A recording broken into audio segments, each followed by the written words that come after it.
Patrícia Maia, eu sou geóloga, jornalista, diretora do Sindicato RJ e conselheira da EPET. Nós vamos falar um pouco sobre o relatório NERI. O que foi o relatório NERI? O relatório NERI foi um relatório elaborado para a CIA em 1978, trazendo informações de todos os campos gigantes que haviam sido descobertos no mundo até 1975. Por quê? Porque a gente tinha tido o primeiro choque do petróleo em 1973 e os Estados Unidos já então tinham consciência da importância do petróleo, da importância estratégica de conhecer onde estavam os maiores campos de petróleo espalhados pelo mundo. Campos de petróleo gigantes são extremamente estratégicos. Por quê? Campos gigantes são campos com mais de 500 milhões de barris de reservas e eles contêm a maior parte da produção mundial e das reservas mundiais. Então, são campos de importância estratégica para qualquer país. Existem também dois outros tipos de campos ainda maiores e ainda mais estratégicos. São os campos supergigantes, com mais de 5 bilhões de barris de petróleo de reservas, e campos mega gigantes, com 50 bilhões de barris de petróleo ou mais de reservas. Mega gigantes, no mundo, a gente tem apenas 3 campos. Ghawar, que é o maior campo de petróleo do mundo, que é da Arábia Saudita. Nós temos Burgan, que é um campo de petróleo também, é o segundo maior campo de petróleo do Kuwait. E nós temos Safania, que também é da Arábia Saudita, que é um campo offshore, em água rasa, é o terceiro maior campo de petróleo. Só esses 3.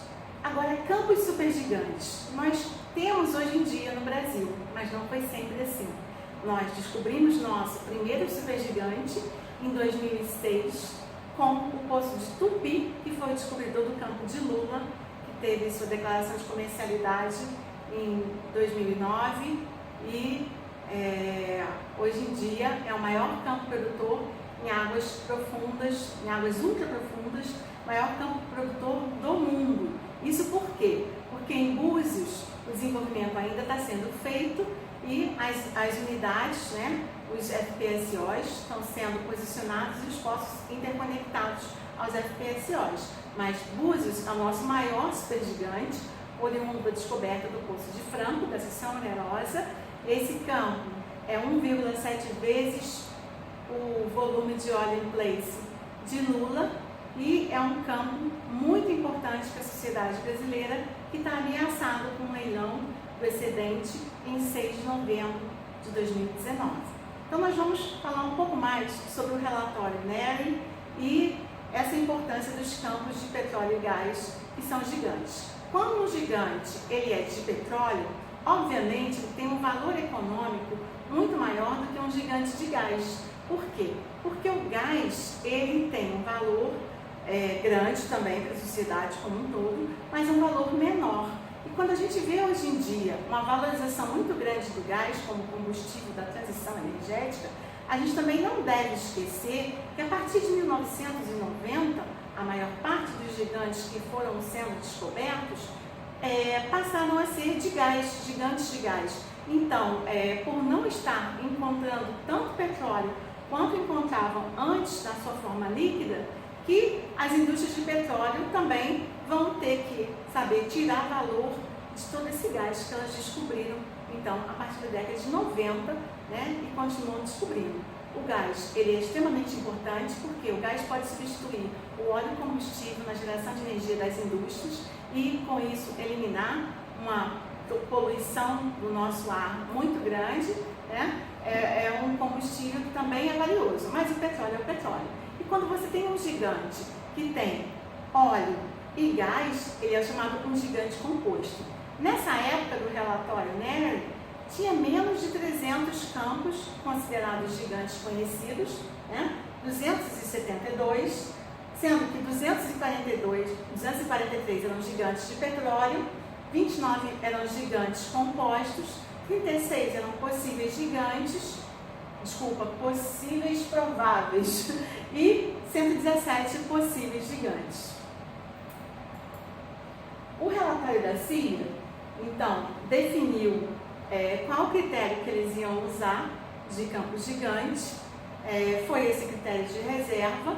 Existe um outro critério, que é o critério de produção, que foi usado por Simons em 2002.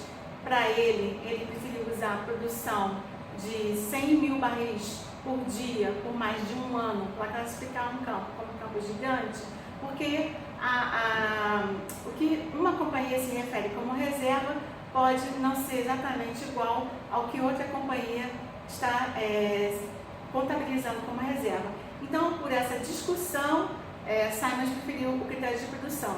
Mas o critério de reservas, né, as reservas utilizadas da forma correta, de acordo com as normas da Sociedade de Engenharia de Petróleo, a SPE, né, dos engenheiros de petróleo, nós temos, então, segurança também para referir a reservas desde que se utilize corretamente. A importância desses campos, né, ela é muito grande e continua sendo muito grande até hoje. Das reservas totais estimadas de 1 bilhão de barris, mais ou menos, os campos gigantes continham cerca de 820 bilhões. Então, a maior parte do petróleo estava contido nesses campos gigantes, sendo que mais da metade em 33 supergigantes. E apenas 10% do total das reservas estava contido em cerca de 20 mil campos com menos de 100 milhões de barris.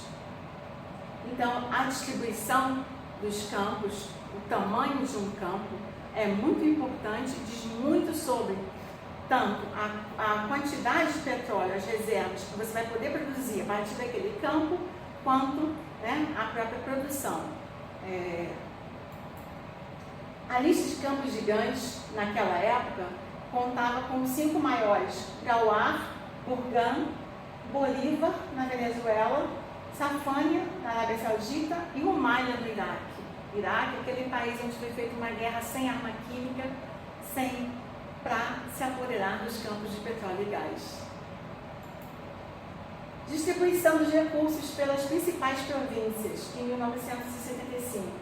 As principais províncias eram a província árabe-iraniana, no Oriente Médio, Maracaibo, na Venezuela, Sirte, na Líbia, a região do Volga e Ural, na União Soviética naquela época, hoje em dia Rússia, o oeste da Sibéria, também na antiga União Soviética, hoje em dia Rússia, e Permiano, nos Estados Unidos.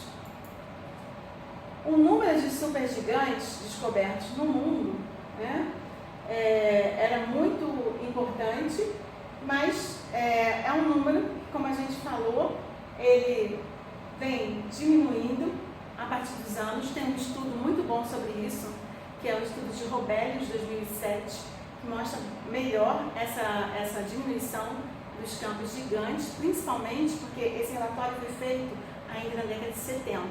E a humanidade, então, a exploração, tinha ido para o mar com força no final dos anos 60, na bacia do Mar do Norte, e também aqui na nossa bacia, nas nossas bacias, né, a gente foi no final da década de 60, e nosso primeiro sucesso exploratório na bacia de Campos foi em 1974, com a descoberta de garupa. Então, nessa análise de Robelius em 2007, ele consegue mostrar que até o final da década de 60, o número de campos gigantes no total, ele estava aumentando, a partir daí ele diminui. Em relação aos campos offshore, como a gente foi para o mar, então, nessa década, né, de 60, 70, você ainda tem um aumento dos campos gigantes offshore na década de 70, depois você tem uma redução. Então, o que o relatório falava sobre o Brasil? O que os espiões da CIA, que receberam o relatório, ficaram sabendo? Então, naquela época, a gente já tinha descoberto garupa e tinha descoberto namorado, em 1975. E eles acreditavam que o nosso primeiro campo gigante seria namorado. Na verdade, a gente já tinha descoberto o nosso primeiro campo gigante na parte de terra da bacia de Sergipe-Alagoas, no campo de Carmópolis, descoberto em 1963, quando os engenheiros da Petrobras, Pedro de Moura e Décio Doni, avô materno do atual diretor da Agência Nacional de Petróleo. Eles fizeram uma revisão, não concordando com o relatório do link, e fizeram uma reavaliação. E dessa reavaliação, desses estudos, foi descoberto então o campo de Carmópolis. O campo de Carmópolis foi o nosso primeiro gigante, mas os americanos não estavam muito errados em relação ao namorado. É um campo muito importante. Uma coisa importante desse relatório também é que eles reconheceram que nos últimos 25 anos, naquela época, 1978, havia sido feito um esforço exploratório intenso e gasta uma quantidade de recursos muito grande.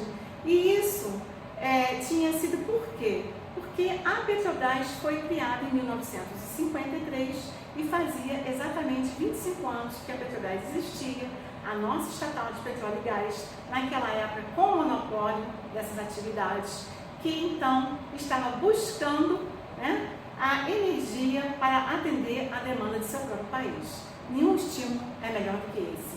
Poder providenciar combustível barato para as pessoas andarem nos seus carros, se locomoverem, para poder os ônibus a diesel, os transportes de carga a diesel, não encarecerem o custo de vida, não encarecerem os alimentos, para que o gás que as pessoas cozinhem, né, em suas casas seja um gás que também não encareça o custo de vida das famílias e que as famílias possam cozinhar seu alimento com tranquilidade, para que a petroquímica possa produzir inúmeros bens para uma sociedade. Então a Petrobras, ela desde sempre, a partir do momento da sua criação, ela vinha cumprindo seu objetivo de buscar esse combustível para atender a sociedade brasileira, buscar o petróleo e gás. Esse vídeo eu fiz como uma introdução sobre a importância dos campos gigantes, supergigantes, mega gigantes. A gente viu recentemente um atentado lá na Arábia Saudita, que 5 milhões de barris simplesmente sumiram da produção diária mundial, né, num atentado, e a gente vê uma perspectiva de encarecimento do combustível aqui dentro do nosso país, o que não faz sentido.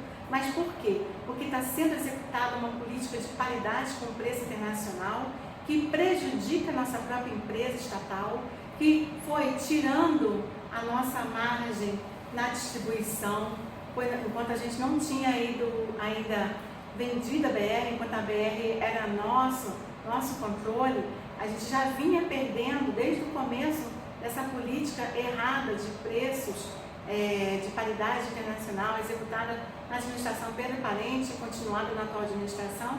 A gente já tinha então um impacto sobre a nossa fatia na distribuição.